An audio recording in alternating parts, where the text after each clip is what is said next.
CBSE यहाँ से question पूछती है, या स्टूडेंट अभी कंफ्यूज्ड है, बहुत सारे स्टूडेंट ने अभी तैयारी शुरू की है, बहुत सारे स्टूडेंट मोस्टली बताया जाता है कि 70 से 80% स्टूडेंट हैं जो कि मैथमेटिक्स और साइंस पर फोकस करते हैं। क्लास 10th में तो ऐसा ही होता है, क्लास 12th में भी फिजिक्स, केमिस्ट्री, बायो, मैथमेटिक्स या कॉमर्स स्ट्रीम के स्टूडेंट हैं अपने अकाउंटेंसी के पेपर को ज्यादा देते हैं, इकोनॉमिक्स को छोड़ देते हैं, बिजनेस स्टडीज में कम ध्यान देते हैं।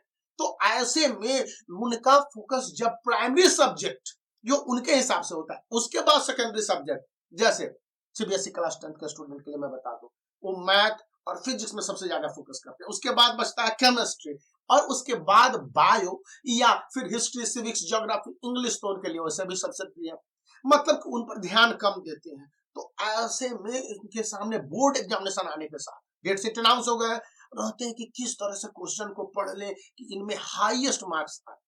तो आपकी जानकारी के लिए बता दूं, यदि आप मैथ में 100 आउट ऑफ 100% क्वेश्चन को सॉल्व करते हैं तो मैक्सिमम मार्क्स कितने आएंगे? 80, 20 तो आपका स्कूल प्रैक्टिकल प्रोजेक्ट जो भी है उसमें देगा। इसी तरह से साइंस में तीनों मिले हुए सब्जेक्ट, फिजिक्स, केमिस्ट्री, बायोलॉजी, तो उसके बाद आपके 20 मार्क्स मिलेंगे। लेकिन सोशल स्टडीज को कैसे आप इग्नोर करेंगे? इग्नोर करने वाली बात है, फिर आपके 80 से 100 मार्क्स है, और इतना आसान नहीं है। जो बताया जाता है कि सोशल स्टडीज का ही क्वेश्चन पेपर है जो सबसे ज्यादा पार्ट में विभक्त होता है, 6 पार्ट है उसके। तो ऐसे में आपको ध्यान देने होंगे सोशल स्टडीज पर, क्या करने हैं। और उसके बाद इंग्लिश का पेपर है, इंग्लिश में भी आपके 2 बुक है, फिर ग्रामर है, फिर राइटिंग है, फिर अनसीन पैसेज है, सबको कंक्लूड करके एक सम अप सीबीएसई चलती है। उसमें क्लास 10th के स्टूडेंट, क्लास 12th के स्टूडेंट के लिए ग्रामर नहीं होता है, लेकिन सब कुछ वहां पर राइटिंग इंपॉर्टेंट हो जाते हैं, तो वहां पर भी 2 बुक है। इन सब को लेकर आखिर क्वेश्चन की बात आती है ना, कि क्वेश्चन कहां से पूछे जाते हैं। तो जो प्रीवियस ईयर क्वेश्चन पेपर को एनालाइज किया गया और बताया गया कि करीब 60 से 70%, इवन 80% तक जो क्वेश्चन डायरेक्ट टू एनसीईआरटी पूछे जाते हैं। अब इस डायरेक्ट टू एनसीईआरटी का क्या मतलब होगी, मैं इसको इलाबोरेट करता हूं। डायरेक्ट टू एनसीईआरटी मतलब कि एनसीईआरटी के चैप्टर को पढ़ा, उसको अच्छी तरह से समझा या ना समझा, उन्हीं से क्वेश्चन रहेंगे। मैथमेटिक्स, इवन फिजिक्स, केमिस्ट्री और बायोलॉजी में देखेंगे कि एज इट इज पैसेज से क्वेश्चन दे दिए जाते हैं। अब वहां पर स्टूडेंट ने अगर एनसीईआरटी बुक को पढ़ रखा है तो यह जस्ट लाइक नीट 2023 की तैयारी में आप लगे हैं तो पता चलेगा कि NCERT is the best.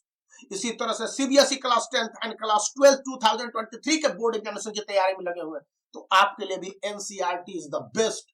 Mathematics आप वहां पर बोलते हैं तो ये जान लीजिए कि वहां पर भी 100% क्वेश्चन आपके एनसीईआरटी बुक बेस्ड या उसी लॉजिकल पर आधारित होते हैं।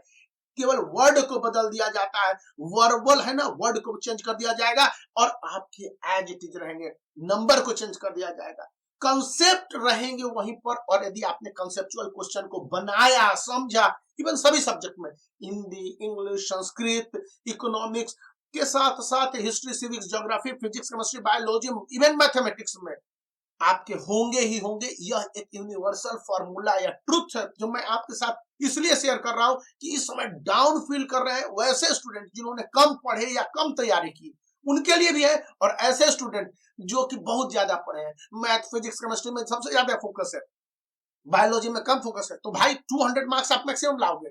लेकिन हिस्ट्री, सिविक्स, ज्योग्राफी छूट गई तो मतलब कि कम मार्क्स आ गए, तो यहाँ पर 60 to 70 मार्क्स आ गए तो, या फिर इंग्लिश में ऐसे हो गए तो, हिंदी ऐसे होगा, या फिर आपके जो भी लोकल लैंग्वेज है आपने अपना स्थानीय लैंग्वेज को प्राप्त कर रखा है, चूज कर रखा है, इसलिए एनसीईआरटी बुक पर फोकस करने हैं। अब प्रत्येक एनसीईआरटी बुक को बोर्ड एग्जामिनेशन के दौरान किस तरह से पढ़ने, इसको मैं नेक्स्ट वीडियो में बताऊंगा, इवन मैथमेटिक्स में भी, क्योंकि स्टूडेंट बहुत प्रयास करते हैं, लेकिन सच यही है कि मैथमेटिक्स दिन रात और कई सालों तक लगातार 6-7 से पढ़ना शुरू करते हैं, फिर भी उनके 80 आउट ऑफ 80 मार्क्स नहीं आ पाते। तो आखिर गलती कहां होती है, इसके लिए नेक्स्ट वीडियो तक बने रहिए। इस वीडियो को लाइक करने के साथ चैनल को सब्सक्राइब करके बाय फॉर नाउ।